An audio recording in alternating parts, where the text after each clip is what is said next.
नमस्कार साथियों, easy easy life YouTube channel पर मैं निशा आपका हार्दिक स्वागत करती हूँ। आज हम पढ़ने वाले हैं मेथड्स ऑफ टीचिंग इंग्लिश, जो हमारी लैंग्वेज 1 और लैंग्वेज 2 इंग्लिश के लिए सेम इम्पोर्टेंस रखते हैं।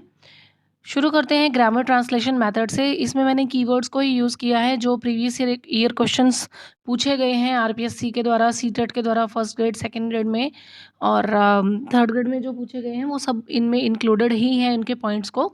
शुरू करते हैं grammar translation method. Grammar translation method क्या कहा जाता है? इसे कहा जाता है क्लासिकल मेथड। ठीक है, इसके जो अन्य नाम है वो है क्लासिकल मेथड और ये ओल्डेस्ट मेथड कहा जाता है। ब्रिटिशर्स के द्वारा इसे इंडिया में ब्रॉट किया गया, यानी इसको इंडिया में प्रोड्यूस किसने किया था? ब्रिटिशर्स इसको लेकर आए थे। In English words, phrases, sentences, grammatical rules are taught by the help of mother tongue. Grammar translation method में हम क्या चीज़ पढ़ते हैं कि कोई भी रूल्स, कोई भी सेंटेंस, वर्ड्स जो फॉर्मेशन है, सेंटेंस फॉर्मेशन है, चाहे वो फ्रेजेस हैं, ये सभी हम ग्रामेटिकल रूल्स के साथ में मदर टंग की हेल्प से इस मेथड में करवाते हैं। यानी स्टूडेंट्स को जब इंग्लिश लैंग्वेज को इंट्रोड्यूस करवाया जाता है तो हम सबसे पहले जीटीएम का यूज़ करते हैं, ग्रामर ट्रांसलेशन मेथड का। उसमें यही है कि मदर टंग की हेल्प से हम इन सारी चीज़ों को, इंग्लिश के जो कॉन्सेप्ट्स हैं, चाहे वो ग्रामर के हैं, रूल्स हैं, चाहे वो सेंटेंस फॉर्मेशन है, वर्ड्स है, फ्रेजेस हैं, इन सबको इंट्रोड्यूस मदर टंग की हेल्प से ही कराया जाता है। और इसका मेन एम क्या होता है? Correct knowledge of English. हमारा मेन एम, टीचर का जो मेन एम है वो क्या है कि अपने स्टूडेंट्स को, अपने लर्नर्स को इंग्लिश का करेक्ट नॉलेज देना। The basic unit of teaching is a word. ये बहुत इंपॉर्टेंट लाइन आ जाती है कि जीटीएम मेथड की, ग्रामर ट्रांसलेशन मेथड की जो टीचिंग यूनिट है वो क्या है? वो वर्ड है। देखिए क्या है ये? एक वर्ड है। फिर है स्टूडेंट पैसिव लिसनर। इस मेथड की एक खास बात ये हो जाती है कि इसमें स्टूडेंट पैसिव लिसनर होते हैं, जो सिर्फ टीचर का जो लेक्चर है उसको ध्यान से सुनते हैं। फिर है ये जो जीटीएम मेथड जो है ये फॉलो करता है किस शिक्षण सूत्र सूत्र को करता है? नोन टू अननोन, ज्ञात से अज्ञात की ओर के इस शिक्षण सूत्र को, मैक्सिम को ये मेथड फॉलो करता है। Stress on reading by the help of mother टंग। यहाँ पर लर्नर्स को काफ़ी स्ट्रेस दिया जाता है, यानी लर्नर्स को फोकस किया जाता है कि वो रीडिंग पे स्ट्रेस दें। यानी कि मदर टंग की हेल्प से हम बच्चों को रीडिंग पर स्ट्रेस दिलवाते हैं, यानी उनको बताया जाता है कि आप मोर एंड मोर रीड करोगे, उतना आपको अच्छा होगा, उतना ही आपका यहाँ पे कमांड होना शुरू हो जाएगी, लैंग्वेज से फैमिलैरिटी शुरू हो जाएगी। टीचर राइट्स अनफैमिलियर और new words on black board. Teacher क्या करता है? जब इंग्लिश लैंग्वेज को बच्चों के सामने प्रोड्यूस किया जाता है कंटेंट के तौर पर, तो वो जो कठिन वर्ड्स होते हैं, जो इम्पोर्टेंट वर्ड्स होते हैं, अनफैमिलियर होते हैं, यानी कि हमारे लिए तो न्यू वर्ड्स हैं, बच्चे के लिए भी न्यू वर्ड्स हैं, तो बच्चा उससे फ़ैमिलियर कैसे होगा? उसको जब उसके साथ में लिखवाया जाएगा, उसको उसके बारे में बताया जाएगा, तो यहाँ पर टीचर क्या करता है? ब्लैक बोर्ड पर उन वर्ड्स को लिखता है and explain grammatical points and rules. और टीचर क्या करता है? बच्चों को ग्रामेटिकल पॉइंट्स को, रूल्स को एक्सप्लेन करता है, बच्चों को व्याकरण के पॉइंट्स के बारे में बताया जाता है। जीटीएम मेथड काफ़ी इकोनॉमिकल है, यानी कि काफ़ी मितव्ययी है। ये सेव्स टाइम, ये समय भी बचाता है। It provides new and difficult words clarity. यहाँ पर हमें नए नए और मुश्किल शब्दों की क्लैरिटी के बारे में पता चलता है। ये जो मेथड है वो हमें प्रोवाइड करवाता है इन्फॉर्मेशन को, कैसी न्यू और डिफ़िकल्ट वर्ड्स को क्लियर आउट करने की। To increase learners vocabulary. यहाँ पर मेन मुद्दा क्या आ जाता है कि लर्नर की वोकेबलरी को इनहेंस करना है, इंक्रीज करना है ना। लर्नर की वोकेबलरी कैसे इंक्रीज होगी? डे बाय डे, जब वो नए नए वर्ड्स को, डिफ़िकल्ट वर्ड्स को अंडरस्टैंड करेगा, उसको सीखेगा, तो उसकी जो वोकेबलरी है वो इनहेंस होना शुरू हो जाएगी। It develop arts of translation. इस मेथड से बच्चों में, लर्नर में ट्रांसलेशन की जो आर्ट है वो डेवलप होती है, यानी कि बच्चे खुद भी ट्रांसलेशन करना सीख जाते हैं।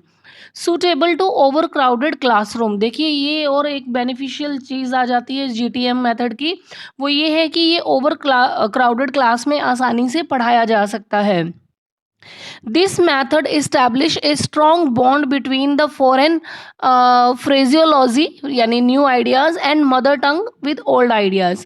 यहाँ पर बच्चों को, लर्नर को एक और चीज़ जो देखने को मिलती है, उनके बीच में एक स्ट्रॉन्ग बॉन्ड क्रिएट हो जाता है कि वो जो नई आइडियोलॉजी को पढ़ रहे हैं, फॉरेन लैंग्वेज को जो पढ़ने वाले हैं, उसको वो कनेक्ट कर सकते हैं किसके साथ, अपनी मदर टंग में जो हमारे ओल्ड आइडियाज़ है, परसेप्शंस हैं, उसके साथ वो उसको मिक्सअप कर सकते हैं, उसके साथ वो और अच्छे से कनेक्ट हो सकते हैं। देखिए जितने भी बेनिफिट अगर हम किसी चीज़ के पढ़ते हैं तो उसके कुछ डीमेरिट्स भी होते हैं। तो यहाँ पर ये क्या कहता है, नॉट इफेक्टिव ऑन LSRW। यहाँ पर रीडिंग पर तो स्ट्रेस दिया जाता है, लेकिन लिसनिंग, स्पीकिंग और राइटिंग मैनर पर इतना ज़्यादा फोकस नहीं होता है। Avoid correct articulation, intonation. देखो ये अवॉइड करता है आर्टिकुलेशन को और इंटोनेशन को, जो लय ताल जो होती है, लय के साथ उतार चढ़ाव के साथ पढ़ाया जाता है, वो यहाँ पर अवॉइड हो जाता है। प्रोनाउंसिएशन को भी अवॉइड करता है। ठीक है। Opposite to the maxim of from whole to the part. ये किस मैक्सिम की उपेक्षा करता है, किसके विरुद्ध चलता है, from whole to the part. ठीक है। फिर है the method, this method develops bookish English. ये एक बहुत बड़ा मेजर डिमेरिट आ जाता है इस मेथड का कि ये सिर्फ बुकिश इंग्लिश को इन्हेंस करता है, इंक्रीज करता है। Means English is taught by rules not by use. यहाँ पर बच्चा जो बुकिश लैंग्वेज है, जो जो उसके एक्चुअल में यूज़ की नहीं होती है, उन चीज़ों को भी वो रूल्स के थ्रू सीख जाता है कि रूल्स के थ्रू मुझे इस सेंटेंस को ऐसे फॉर्म करना है। भले ही वो उसके यूज़ में हो या ना हो, है ना? तो यहाँ पर इंग्लिश को बाय यूज़ नहीं सिखाया जा रहा है, बाय रूल्स सिखाया जा रहा है। Grammar is taught डिडक्टिवली। ग्रामर को यहाँ पर डिडक्टिवली सिखाया जा रहा है, निगमनात्मक रूप से सिखाया जाता है। फिर है डायरेक्ट मेथड। ये भी बहुत इंपॉर्टेंट मेथड आ जाता है। इसे रिफॉर्म्ड मेथड भी कहा जाता है, नेचुरल मेथड भी कहा जाता है।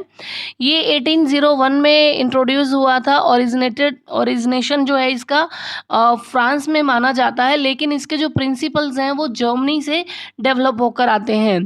फिर है इसमें क्या इंपॉर्टेंट चीज़ आ जाती है, इसका जो मेन सार है इस डायरेक्ट मेथड का, वो क्या है, formal grammar is taught without translation. यहाँ पर औपचारिक जो ग्रामर है, व्याकरण है, वो सिखाई जाती है बिना किसी ट्रांसलेशन के, इन सेम लैंग्वेज।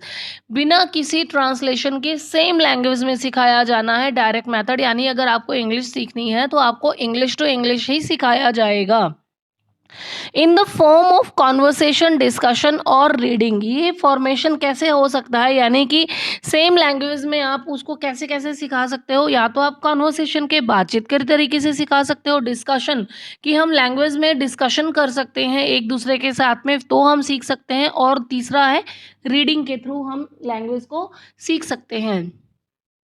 तो ये 3 पॉइंट जो है वो मेन इसमें बताए जाते हैं। Formal grammar is taught without translation. यहाँ पर ग्रामर को without translation in the same language सिखाया जाता है, चाहे वो कॉन्वर्सेशन के फॉर्म में हो, चाहे वो डिस्कशन के हो या रीडिंग के हो। अब एक और इम्पॉर्टेंट चीज़ आती है, stress is on functional grammar and not on theoretical grammar. यहाँ पर फंक्शनल ग्रामर के ऊपर काफ़ी फोकस किया जाता है, थियोरटिकल ग्रामर के ऊपर नहीं दिया जाता, इतना स्ट्रेस नहीं दिया। सैद्धांतिक व्याकरण नहीं है यहाँ पर, प्रैक्टिकल ग्रामर को यूज़ किया जाता है कि जो रूल्स हैं उसको एक्सप्लेन किया, उसके एग्जांपल्स उसको देखा कि हाँ ये एग्जांपल हमारे इस तरह से काम में आने वाले हैं, या इस तरह से हम बच्चे को इजीली सिखा सकते हैं। फिर इस मेथड की एक और इम्पॉर्टेंट चीज़ आती है, टीचिंग यूनिट इज सेंटेंस। यहाँ पर टीचिंग यूनिट क्या है डायरेक्ट मेथड की, सेंटेंस है। हमारा मेन फोकस किस पे है, बच्चे को सेंटेंस फॉर्मेशन सिखाना है, बच्चे को सेंटेंस बनाना आना चाहिए।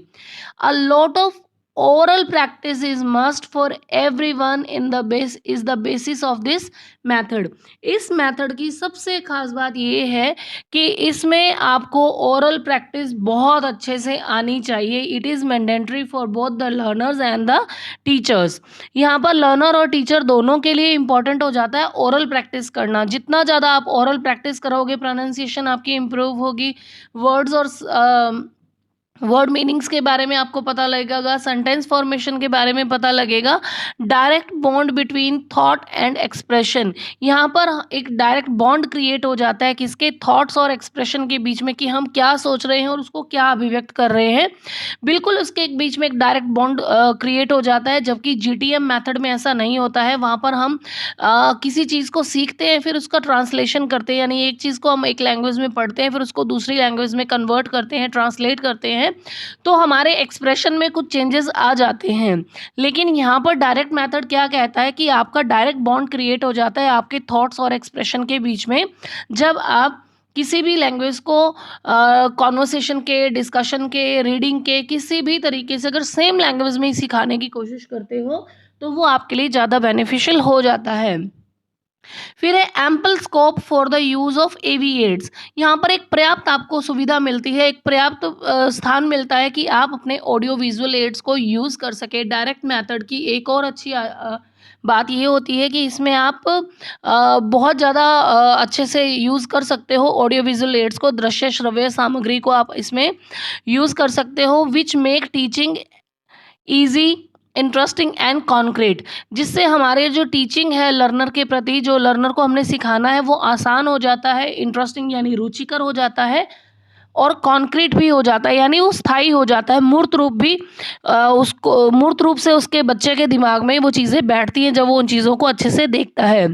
Follow the maximum maxims particular to general, और ये कौन से टीचिंग मैक्सिम को फॉलो करता है, particular to general and from concrete to abstract, यानी मूर्त से अमूर्त की ओर भी हम देखते हैं कि ये जो मेथड है वो फॉलो अप करता है। अब जब इतने सारे मेरिट्स अगर इस मेथड के हमें देखने को मिलते हैं, तो डेफिनेटली कुछ डीमेरिट्स भी होंगी। तो ये कुछ डीमेरिट्स हैं वो हम देखते हैं अभी। It neglects writing and reading skill because of over emphasis on oral work. ये क्या करता है, नेग्लेक्ट करता है, उपेक्षा करता है राइटिंग और रीडिंग स्किल की, क्योंकि बहुत ज़्यादा ओवर एम्फेसिस यानी बहुत ज़्यादा जो जोर दिया जाता है, प्रभाव दिया जाता है, ओरल वर्क पर दिया जाता है, मौखिक कार्यों पर दिया जाता है। It is an expensive method, काफ़ी एक्सपेंसिव हो जाता है। इट इग्नोर्स ट्रांसलेशन कम्प्लीटली, ये ट्रांसलेशन को बिल्कुल पूरी तरह से अवॉइड करता है, उसकी उपेक्षा करता है। It is not suitable for over crowded classroom, over crowded classrooms के लिए ये परफेक्ट नहीं है। Grammar is not taught systematically, इस डायरेक्ट मेथड की एक और सबसे बड़ी डिमेरिट ये आ जाती है कि यहाँ पर ग्रामर को सिस्टमेटिकली नहीं सिखाया जाता है। Consumes a lot of time to create real life situation, और यहाँ पर अगर हम रियल लाइफ सिचुएशन को क्रिएट करते हैं, एक एक मॉडल का यूज़ करते करते अगर हम करवाने लग जाएं चैप्टर को, कंटेंट को, तो बहुत ज़्यादा टाइम इसमें कंज्यूम हो जाता है रियल लाइफ की सिचुएशंस को बताने में। अब हम बात करते हैं बाइलिंगुअल मेथड के बारे में। It is Midway approach between GTM and direct method. ये ग्रामर ट्रांसलेशन मेथड और डायरेक्ट मेथड के बीच में एक कड़ी का काम करती है, एक मध्यस्थ का काम करता है। कौन, हमारा बाइलिंगुअल मेथड, है ना, द्विभाषा इसे बोल सकते हैं, द्विभाषा विधि। इसके इन्वेंटर कौन है, सीजे डॉडसन है, जो नॉर्थवेल यूनिवर्सिटी जो इंग्लैंड की है वहाँ पर पढ़ाते थे। वहाँ पर इन्होंने इस चीज़ के बारे में इन्वेंशन किया था, इसको प्रोसीजर में लेकर आए थे। फिर है teaching unit is sentence. Direct method की भी हमने टीचिंग यूनिट को देखा था, वो भी सेंटेंस है, लेकिन ग्रामर ट्रांसलेशन की जो बेसिक यूनिट ऑफ टीचिंग है वो वर्ड होती है। और इसी तरह से बाइलिंगुअल मेथड में भी हमारा जो मेन यूनिट ऑफ टीचिंग है वो क्या है, सेंटेंस है। It doesn't follow word to word translation. Bilingual method ये कहता है कि आपको एक एक शब्द का ट्रांसलेशन करने की ज़रूरत नहीं होती है। Mother tongue is use to introduce new words, phrases, idioms, sentences और ग्रामेटिकल रूल्स। मदर टंग का अगर आप इस्तेमाल करना चाहते हो बच्चों को सिखाने के लिए, तो आप उनको नए नए वर्ड सिखाने के लिए अगर आप यूज़ करो तो कर सकते हो। फ्रेजेस सिखानी है बच्चों को, इडियम सिखाने हैं, मुहावरे, लोकोक्तियाँ, प्रोवर्ब सिखाने होते हैं, सेंटेंस सिखाने होते हैं, और ग्रामेटिकल रूल सिखाने हैं, तो आप मदर टंग का यूज़ कर सकते हो। It is time saver and economical, ये काफ़ी समय को भी बचाता है और काफ़ी इकोनॉमिकल भी है, खर्चीला नहीं है। फिर है mother tongue is used only on initial stage, ये और इम्पॉर्टेंट चीज़ आ जाती है कि बाइलिंगुअल मेथड में मदर टंग को सिर्फ इनिशियल स्टेज पर ही यूज़ किया जाता है, शुरुआती कुछ टाइम पर ही यूज़ किया जाता है ऑफ द लेसन। जब भी कोई टीचर अपना कंटेंट बच्चों के सामने प्रोड्यूस करता है तो इनिशियल स्टेजेस पर ही वो मदर टंग का यूज़ करके पढ़ाता है और उसके बाद में वो अपनी सेम जो लैंग्वेज है जिसमें भी वो अपना जो लेक्चर देना चाहता है, पढ़ाना चाहता है, जो भी चीज़ को वो सिखाना चाहता है वो सिखा सकता है। Equal emphasis on L S R W, हमने अभी तक देखा था पहले दोनों मेथड्स में कि एल एस आर डब्ल्यू को काफ़ी उपेक्षा की जाती है, लेकिन यहाँ ऐसा नहीं है। ये इक्वली एम्फेसिस करता है टीचिंग लर्निंग प्रोसेस के जो फोर स्किल्स हैं, listening, speaking, reading and writing, उनके ऊपर इक्वली एम्फेसिस देता है। अब देखिए एम्फेसिस ऑन फंक्शनल ग्रामर, यहाँ पर भी फंक्शनल ग्रामर के ऊपर काफ़ी फोकस किया जाता है। It ensures the fluency accuracy of the learners in speaking, reading and writing. Bilingual method ensure करता है, हमें ये यकीन दिलाता है कि यहाँ पर बच्चे की फ्लुएंसी, जो धारा प्रवाह तरीके से वो बोल सके, उसके उसको वो सिखाता है। एक्यूरेसी, वो जो भी चीज़ें प्रोड्यूस कर रहा है, यानी बच्चा अगर लिख रहा है, बच्चा अगर बोल रहा है, अगर बच्चा अंडरस्टैंड कर रहा है तो उसमें एक्यूरेसी होनी चाहिए, हर चीज़ उसे एक्यूरेट मिलनी चाहिए। Of the learners in speaking, reading and writing, बच्चे का सुनने का, पढ़ने का, लिखने का, बोलने का, हर चीज़ में जो फोर स्किल्स हैं वो एकदम अच्छे से इसमें कवर अप हो जाते हैं। लेकिन फिर भी इसकी भी कुछ डीमेरिट्स हैं, ये हम क्या कहते हैं, it can creates confusion between mother tongue and English. देखिए बाइलिंगुअल मेथड, हमने एक बार पहले भी इस बारे में अभी बात की थी कि हो सकता है कि मदर टंग का और इंग्लिश में एक्सप्लेन करने से जो एक्सप्रेशन में कन्फ्यूज़न कई बार क्रिएट हो जाता है, यानी कि हिंदी में कुछ और वर्ड्स होंगे और इंग्लिश में कुछ और वर्ड्स होंगे। हम उसको अगर सेम लेना भी चाहें तो कई बार कोई वर्ड्स ऐसे होते हैं जो कन्फ्यूज़न क्रिएट कर देते हैं। Incompetent teachers prefer to use this method, देखिए इसका एक और मेथड का जो डिमेरिट है वो ये है कि ऐसे अकुशल अध्यापक जो होते हैं वो इस मेथड का यूज़ करते हैं, यानी कि कॉम्पिटेंट टीचर टीचर जो होगा, यानी कि जिस टीचर की लैंग्वेज पे पूरी कमांड है वो बाइलिंगुअल मेथड को यूज़ नहीं करता है। जो इनकॉम्पिटेंट टीचर्स होते हैं, यानी कि अकुशल होते हैं, जिनका लैंग्वेज के ऊपर पूरा कमांड नहीं होता, जिसको वो पढ़ाना चाहते हैं टारगेट लैंग्वेज को, वो इस मेथड को यूज़ करते हैं कि चलो कभी हमने मदर टंग में करवा दिया, कभी हमने सिमिलर वर्ड्स को यूज़ करते हुए पढ़ा दिया। स्टूडेंट डेवलप्स लैंग्वेज मिक्सअप्स हैबिट, और इसका एक और जो नेगेटिव पॉइंट है वो ये देखने को मिलता है कि जो बच्चे हैं वो भी दोनों भाषाओं को मिक्सअप करने की आदत डाल लेते हैं और वैसे ही लैंग्वेज वो प्रोड्यूस करने लग जाते हैं। देखा जाए तो अगर वर्तमान में अगर हम जो चीज़ों को अगर ज़्यादातर देखें तो हम इसी मेथड को ज़्यादा यूज़ करते हैं बाइलिंगुअल को। हर कोई पर्सनली मैं आपको ये बता रही हूँ कि हर कोई बाइलिंगुअल लैंग्वेज को ही स्पीक आउट करता है, यानी कि हम कभी इंग्लिश बोलने लग जाते हैं, कभी हम हिंदी बोलने लग जाते हैं। हमारी डे टू डे लाइफ में हम ऐसे सैकड़ों शब्द हैं, वर्ड्स हैं जो हम हिंदी में बोल सकते हैं लेकिन हम इंग्लिश में बोलना प्रेफर करते हैं। और अब हमारी भी हैबिट्स कैसी हो गई है, मिक्सअप्स हैबिट्स हो गई हैं। हम कुछ सेंटेंस इंग्लिश में बोलते हैं, फिर हिंदी में बोलने लग जाते हैं, फिर कुछ और इंग्लिश में बोलते हैं, फिर कुछ और अपनी मदर टंग में बोलने लग जाते हैं। ठीक है, तो ये इसका सबसे बड़ा डिसएडवांटेज है। अब है doctor West's new method. Doctor West का जो न्यू मेथड है इसे रीडिंग मेथड भी कहा जाता है, इसे टेक्स्ट बुक मेथड भी कहा जाता है। अब ये कौन थे डॉक्टर वेस्ट, जिनका मेथड इनके नाम से ही जाना जाता है, इतना फेमस हुआ है, ये कौन थे? ये डॉक्टर माइकल वेस्ट थे। ये थे डायरेक्टर ऑफ एजुकेशन ढाका के, जो ईस्ट बंगाल यानी कि नॉन पार्टीशन्ड इंडिया एंड बांग्लादेश, यानी कि जब बांग्लादेश अस्तित्व में ही नहीं था उस समय पर ये जो ईस्ट बंगाल का जो पार्ट था, यानी बांग्लादेश जो वर्तमान में जो कंट्री है, इसे ये पहले ईस्ट ईस्टर्न बंगाल होता था, भारत का ये पार्ट था। तो वहाँ पर जो ढाका यूनिवर्सिटी है, उसमें डायरेक्टर ऑफ एजुकेशन थे ये डॉक्टर माइकल वेस्ट, जिन्होंने इस मेथड को प्रोड्यूस किया है। It aims to make learners fluent reader. इस डॉक्टर वेस्ट का जो मेथड है, उसका क्या एम है इस मेथड का, ये क्या कहते हैं कि हमें हमारे लर्नर्स को, बच्चों को फ्लुएंट रीडर्स बनाना है, धारा प्रवाह पाठक बनाना है। It AIIMS on comprehension not on reproduction. ये क्या कहते हैं कि हमारा उद्देश्य है कि बच्चे जो है वो कम्प्रीहेंशन को, यानी समझ को, अवबोध को, नॉलेज को ग्रहण करें, नॉट ऑन रिप्रोडक्शन। यहाँ पर रिप्रोडक्शन करने की जरूरत नहीं है। Frequent use of mother tongue, note on reproduction of frequent use of mother टंग। यहाँ पर मदर टंग के फ्रीक्वेंट यूज की भी आवश्यकता नहीं है। It promotes reading speaking writing skills. ये रीडिंग स्पीकिंग राइटिंग स्किल्स को प्रमोट करता है, इनको बढ़ावा देता है। अब यहाँ पर क्या आता है, एक टर्म आती है surrender values. Surrender value term क्या आती है, for Indian children reading ability helps in self education. भारतीय बच्चों के बारे में क्या एक धारणा बन जाती है, रीडिंग एबिलिटी, पढ़ने की जो योग्यता है, ये हेल्प करती है सेल्फ एजुकेशन में, स्वाध्याय को विकसित करती है। कि बच्चे में जितनी ज़्यादा पढ़ने की आदत होगी, वो उसके स्वाध्याय को, उनकी खुद की जो एजुकेशन है, सेल्फ एजुकेशन है, वो उसको प्रमोट करती है। अब इसमें क्या आती है, एक और इम्पॉर्टेंट लाइन क्या आती है, selection of vocabulary should be simple.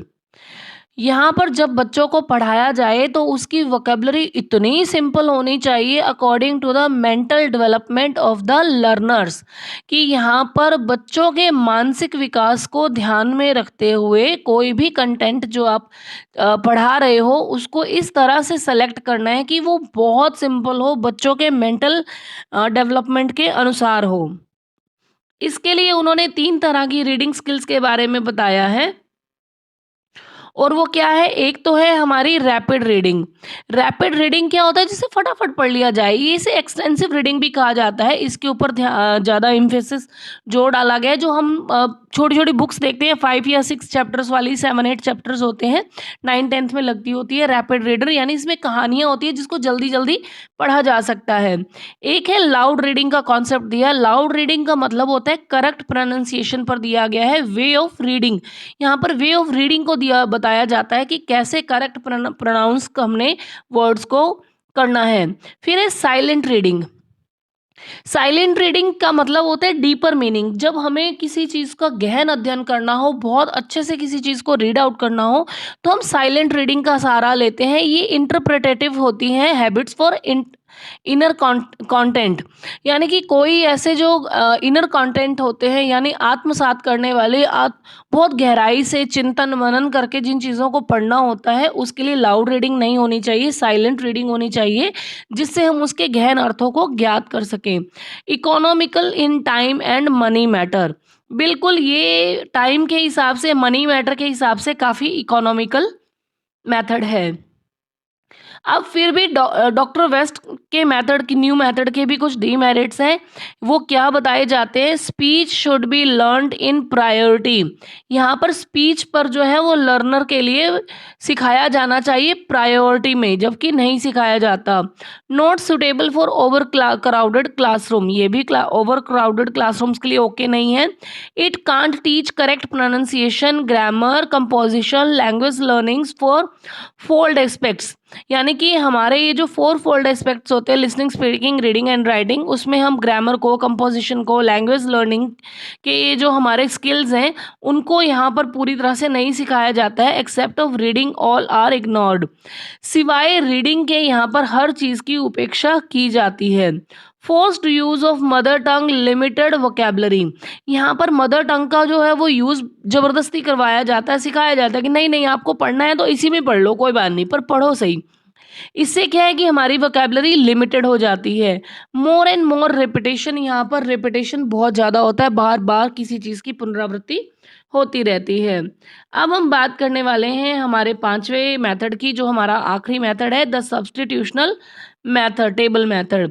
इसके जो ओरिजिनेटर थे ये हैं H.E. Palmer. Substitute of direct method, ये भी डायरेक्ट मेथड का एक सब्स्टिट्यूट है।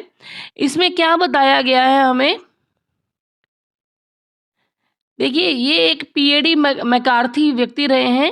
इन्होंने कॉल्स इट अ टेक्निक, इसे एक टेक्निक का नाम भी दिया है कि ये मेथड नहीं है, ये टेक्निक होनी चाहिए। इट फॉलोज अप 3 स्टेप्स, ये जो मेथड है, टेबल मेथड है, सब्स्टिट्यूशन टेबल मेथड, ये 3 स्टेप को फॉलो करता है। पहला क्या है, जनरल और easy transposition. Small sentences are formed by practice with table, की यहाँ पर टेबल्स के थ्रू छोटे छोटे सेंटेंसेस को फॉर्म किया जाता है। कैसे किया जाता है, देखिए जैसे आई वी की टेबल दे दी है ना, यहाँ पे इज आर एम लिखा दिया, ठीक है, या इसमें ही शी इट, है ना, इस तरह से यहाँ कुछ दे दिया, रीडिंग या राइट अ लेटर, मान लीजिए यहाँ लिख दिया जाता है राइट ए लेटर, है ना। तो इसको काट देते हैं, जैसे I write a letter, he writes a letter, या she is writing a letter. इस तरह से ग्रामर को फॉर्म किया जाता है, किसी न किसी सेंटेंस मेकिंग है, छोटी छोटी टेबल्स बना के बच्चों को सिखाया जाता है। फिर है कंपाउंड ट्रांसपोजिशन, इसमें क्या है, clauses are use in place of words, compose transposition and different phrases are connected. यहाँ पर बच्चों को कंपाउंड ट्रांसपोजिशन सिखाई जाती है कि आप सिंपल सेंटेंसेस बनाओ, फिर उनको जो डिफरेंट फ्रेजेस के तौर पर या कंपाउंड जो वर्ड्स है उनको लेकर आप उनको कनेक्ट कर दो। फिर एक grammar transposition, model sentence is presented by the teacher. यहाँ पर ग्रामर ट्रांसपोजिशन बहुत इंपॉर्टेंट हो जाता है। इसमें क्या है कि टीचर जो है वो मॉडल सेंटेंस पेश करता है, बच्चों के सामने लेकर आता है। Students are said to repeat individually and collectively, students को कहा जाता है कि पहले तो आप इंडिविजुअली इस सेंटेंसेस को करके दिखाओ, फिर उनको कहा जाता है कि कलेक्टिवली यानी आप इन सेंटेंसेस को एक साथ करके भी दिखाओ। Pronunciation, accent and intonation are emphasized, इस मेथड में क्या इंपॉर्टेंस हो जाता है कि यहाँ पर बच्चों की प्रोनाउंसिएशन, उनका जो एक्सेंट है, जैसे हम ब्रिटिश एक्सेंट को फॉलो करते हैं, और इंटोनेशंस आर एम्फेसाइज्ड। फिर है unit of learning is sentence, यहाँ पर भी यूनिट ऑफ लर्निंग क्या है, सेंटेंस है। अब हम बात करते हैं डीमेरिट्स की, pros poetry and composition can't teach. Pros poetry और कंपोजिशन को इस मेथड में अच्छे से नहीं पढ़ाया जा सकता। ग्रामर के रूल्स को आप पढ़ा सकते हैं, लेकिन प्रोज पोएट्री को, कंपोजिशन को ऐसे छोटी छोटी टेबल बनाकर नहीं सिखा सकते।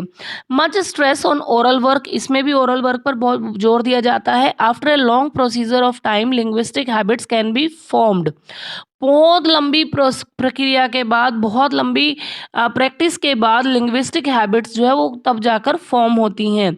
और फिर इसके क्या एक और में डिमेरिट्स क्या हो सकती हैं कि यहाँ पर only trained teacher with innovative ideas can apply this method, बहुत ज़्यादा जो ट्रेंड टीचर होते हैं, जिनके अंदर कुछ इनोवेटिव आइडियाज़ होते हैं, वही इन मेथड्स को यूज़ कर सकते हैं, अपने स्टूडेंट्स को अच्छे से सिखा सकते हैं। तो आज के लिए इतना ही, जल्द ही मिलते हैं इसके पीवाईक्यूज़ और इम्पोर्टेंट क्वेश्चंस के सेशन के साथ में। अभी के लिए आभार, हार्दिक धन्यवाद।